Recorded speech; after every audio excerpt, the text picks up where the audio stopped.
District Health Society Thoubal amasung National Leprosy Eradication Program Thoubal Unit anina sinduna ngasi Lilong Primary Health Center da Anti-Leprosy Fortnight amasung Sparsh Leprosy Campaign 2026 hawdokpagi thawram ama pangthokre. Thawram aduda Chief Medical Officer Thoubal Dr. Wainokul, District Leprosy Unit Thoubal gi Physiotherapist Kaisam Premita, Lilong Primary Health Center gi MO in charge Dr. Rupa Chandra amasung Dr. Brozen na thawram ge thoiba mithung thawramapu amasung akanaba mithung oina sarukyaki.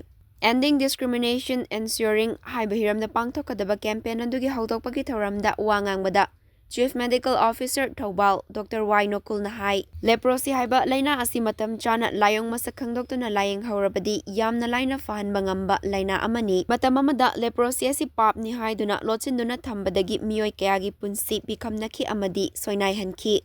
Adubu hauzikti medical science ki chawkhatlakpa matung inna laina asi matam chana detect tawduna layeng labadi yam laina laina asidagi kanba ngamle maramaduna mipum khudingmakna laina asigi chingnaba lairabadi manak nakpa hospital da chatuna test tawthokpiyu haina mahakna makhatana appeal tawki. Thawramaduda wangangladuna District Leprosy Unit Thoubal gi Physiotherapist Kaisam Premita na hai leprosy laina asi malemgi oina lakliba kumza English ngani kuntrada muthatnaba pandam thamli.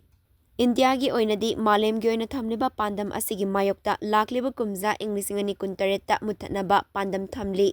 Maramaduna district asigi miyamna lengakna thamliba pandam asi fangnaba hotnaduna mateng pangbiyu haiki. Ngasigi thawramaduda leprosy laina dagi fagat laklaba miyoi singda achamba khudol piduna ikai khumnabasu utki.